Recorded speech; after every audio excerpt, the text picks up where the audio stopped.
Tinarget ng panibagong airstrike ng Israel ang gusaling yan sa Gaza City. Doon daw kasi tinatago ang mga gamit ng mga terorista. Ang pag-atake ito ng Israel ay bahagi raw ng kanilang plano para sugpuin ang grupong Hamas. Bago yan, nagbabala raw sila sa mga residente para lumikas. Sabi ng local health authorities, hindi bababa sa 16 na Palestino ang nasawi.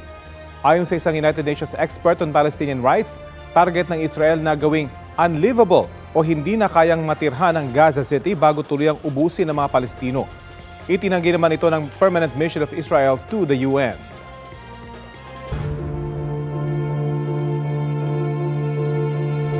Mainit na balita, sinampahan ng reklamong may kaugnayan sa paggamit ng falsified o peking dokumento ang 2 miyembro ng tinaguriang Bulacan Group of Contractors ng DPWH. May ulat on the spot si Oscar Oida. Oscar? Yes, Connie, pasado las 10 nga ng umaga kanina nang magsadya sa Parañaque Regional Trial Court sina DOTR Acting Secretary Giovanni Lopez at LTO Chief Assistant Secretary Vigor Mendoza upang mag-aay na reklamo paglabag sa Article 172 of the Revised Penal Code o paggamit ng falsified documents laban sa mga dating opisyal ng DPWH na sina dating District Engineer Henry Alcantara at former Assistant District Engineer Bryce Hernandez. Bunsod ito ng pag-amin ng dalawa ng paggamit ng peking lisensya sa kasino ng matanong sa pagdinig sa Senado. Bukod kina Alcantara at Hernandez, sasampahan din na reklamo ang iba pang miyembro ng tinaguriang BGC, Boys o Bulacan Group of Contractors. Kung mapatunayan nagkasala, may katumbas itong kaparusahan na di higit sa 6 na taon sa pagkakakulong at multang aabot sa 1 milyong piso. Iniimbestigahan na rin ang anggulo na ang mga peking lisensya ay ibinigay lang umano ng isang kasino. Pati daw yung nagbigay nito ay maaari ding maharap sa reklamo. Sinusubukan pa namin hinga ng pahayag sina Alcantara at Hernandez sa sinampang reklamo ng DPWH. Connie? Maraming salamat, Oscar Oida. Kaugnay ng pagtataas ng La Nina Alert sa bansa, kausapin natin si Pag-asa Climate Monitoring and Prediction Section Chief Annalisa Solis. Magandang tanghali at welcome po sa Balitang Hali. Good afternoon po, Sir Rafi, at sa lahat po ng nanonood at nakikinig ng ating programa. Good morning po. Opo, ano po yung asahan natin kapag ganitong nagtataas ng La Nina Alert ang Pag-asa? Well, Sir Rafi, ito pong pangalawang alert level ng ating ENSO Alert and Warning System. So, ang ibig sabihin lang po niyan, medyo mas tumaas po yung probability na magkaroon tayo ng La Nina at least October, November, December, na posibleng yung maging impact nito medyo mas mataas ang posibilidad na mas marami tayong ulan na matatanggap dulot ng mga tinatawag nating mga combined weather system. So, nandiyan ang bagyo, low pressure area, intertropical convergence zone, yung monsoon natin, and then yung mga shear lines natin, yung mga possible mga combined effects na ito na posibleng makapagpabaha sa atin at magkaroon ng mga landslides, ay mataas po ang posibilidad until at least end of this year, yung nakikita natin sa ngayon. Ibig po ba sabihin ito, dadami yung mga papasok na bagyo? Or mas magiging matindi yung mga bagyong ito kapag pumasok na? Yes, Sir Rafi. Historically kasi nagkakaroon tayo ng mas maraming bagyo towards end of the year kapag meron tayong La Nina or La Nina condition. So ngayon, inaasahan natin may mga posibilidad a minimum of 7 and maximum of 13 na bagyo until end of this year, yung posible pa nating maranasan. At not necessarily na malakas in terms of super typhoon category, pero nandun yung mga posibilidad. But usually po, ang ating mga bagyo, yung characteristics nito kapag may La Nina, ay mas rain-bearing siya. Mas marami yung ulan na ibinibigay. So asahan po talaga yung mga pagbaha, kahit hindi ganong kalakas yung bagyo, pero yung ulang dadalhin nito matindi. Tama po kayo, Sir Rafi. So yun po yung kailangan na matamang paghandaan natin dahil hindi lang po yung ulan na dulot ng bagyo ang posibleng maging mapaminsala sa atin, kundi yung pong sinasabi nga natin ng mga combination nitong mga weather systems na ito na maaaring tungo tayo, patapos tayo sa habagat, tutungo tayo sa amihan. So medyo yung pong ating mga kababayan ay kailangan pong mag-ingat dahil usually landfalling at crossing ang mga bagyo at this time of the year. Well, sana po mag-ingat at lahat na mapaghanda na ito habang maaga pa. Maraming salamat po sa oras na ibinahagi nyo sa Balitang Hali. Good afternoon. Good morning. Yan po si Annalisa Solis ng Pag-asa. Update tayo sa budget deliberations ng Kamara sa Office of the Vice President. May ulat on the spot si Tina Panganiban Perez. Tina? Rafi, si Vice President Sara Duterte mismo ang nagdepensa sa panukalang 902 6.895 million peso budget ng Office of the Vice President para sa 2026. Pasado alas 9 ng umaga dumating ang bise. Gaya noong Biyernes, sa pag-usapan sa pagdinig ngayong umaga ang parliamentary courtesy na iginagawad ng Kamara sa Office of the President at Office of the Vice President. Ibig sabihin, lusot na agad sa House Appropriations Committee ang panukalang budget ng dalawang tanggapan. Pero para sa OVP, pinayagan ng dalawang miyembro ng minorya na magtanong. Sabi ng komite, bahala na raw ang bise kung gusto niyang sagutin ang mga tanong. Winave ng bise ang parliamentary courtesy at nagsabing handa siyang sumagot. Pero ang mga tanong ni ACT Teachers Representative Antonio Tino at Kabataan Representative Rene Co tungkol sa confidential funds, hindi direktang sinagot ng bise dahil subject niya ito ng impeachment proceedings laban sa kanya at ayaw niyang mabanggit ang strategiya para sa depensa ng kampo niya.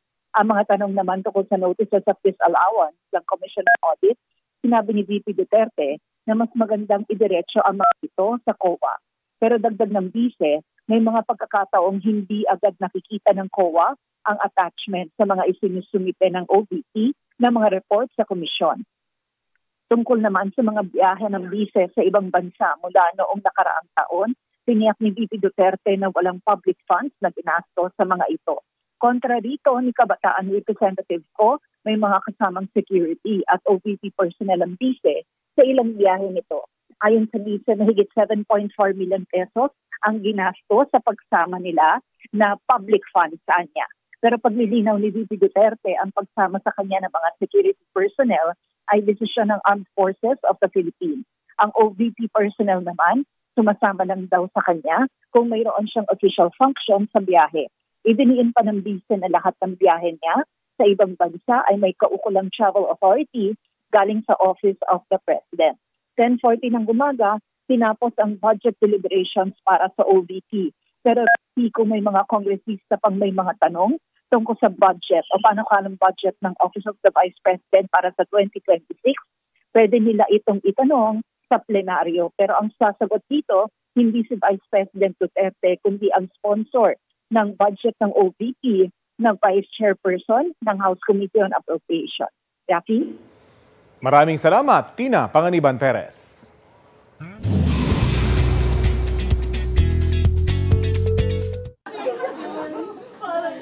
Napaluha ang former PBB Celebrity Collab Edition housemate na si Dustin Yu sa fan meet niya kahapon sa isang designer cafe sa Quezon City.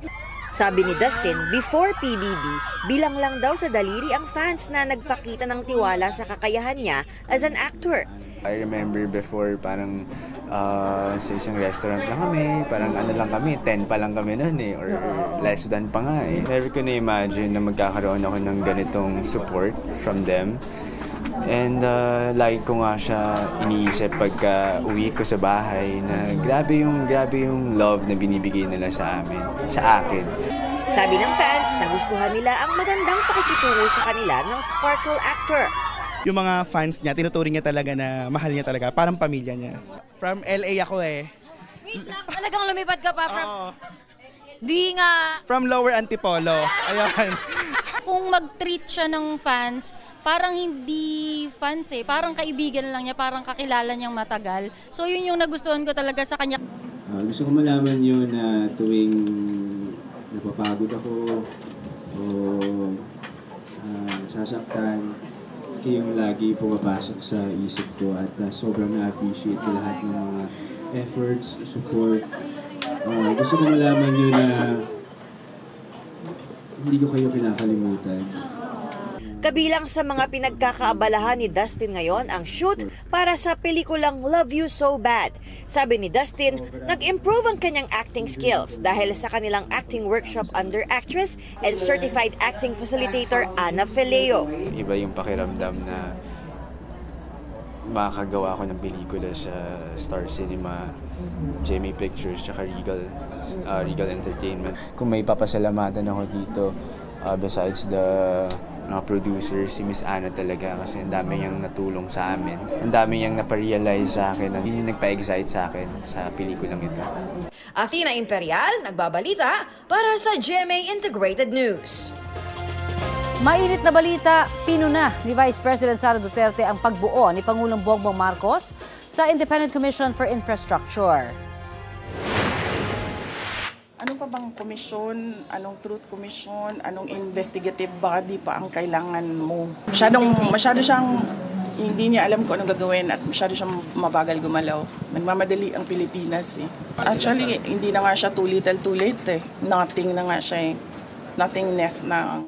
Sabi ni Duterte, nakikita na nga ng Pangulo kung paano niya binababoy ang pondo ng Pilipinas. Dapat daw diretsuhin na niya at tanggalin sa pwesto ang House Speaker. Dapat din daw sabihan ng Presidente ang kanyang mga kaalyado sa Kongreso na ayusin ang budget at panagutin ang mga dapat managot. Sinusubukan naming kunan ng pahayag ang Malacanang at si House Speaker Martin Romualdez.